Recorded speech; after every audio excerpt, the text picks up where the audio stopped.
nababahala tayo sapagkat dalawang mensahe ang gustong ipaabot ngayon ng PNP sa utos ni Marcos Jr. Number 1, hindi na kayo ligtas na mga mamamayan kung anong gusto ng gobyerno ni Marcos Jr. ay kaya niyang gawin kahit pa lugar ng mga Duterte o malapit kayo sa mga Duterte, wala kaming pakialam. Basta gagawin namin ang sa tingin namin ay gusto naming gawin at kami nang bahala lusutan sa batas.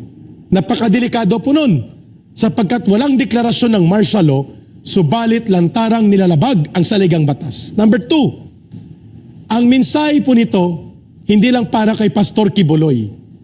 Ang mensahe ng barbaridad at parang Gestapo, kimpitay pulis ng mga Hapon, Gestapo ng mga Nazi Germans, ang PNP na nag-akto kaninang madaling araw sa Davao. Ang mensaheng pangalawa nito ay ang sino mang tumututol sa kagustuhan ng gobyerno ni Marcos Jr., may kalalagyan kayo.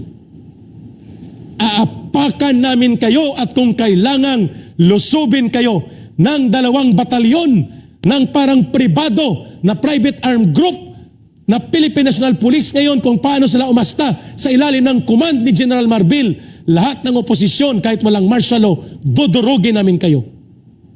Yan ang ginawa nila kay Governor Hobahib ng Davao del Norte.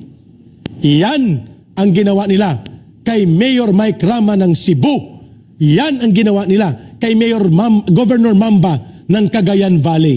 Yan ang gagawin nila na lapit-lapit na kay Mayor Basti Duterte ng Davao City. Yan din ang ginawa nila kay Governor Amintado sa Bohol.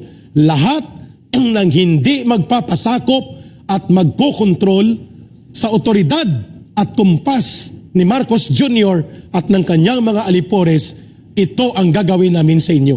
That is the second message nitong lantarang paggamit ng otoritarianismo, diktadura at ala Gestapo, Germany fascist Hitler type na mga pag-atake sa mga sibilyan na mga grupo at organisasyon kagaya po ng Kingdom of Jesus Christ.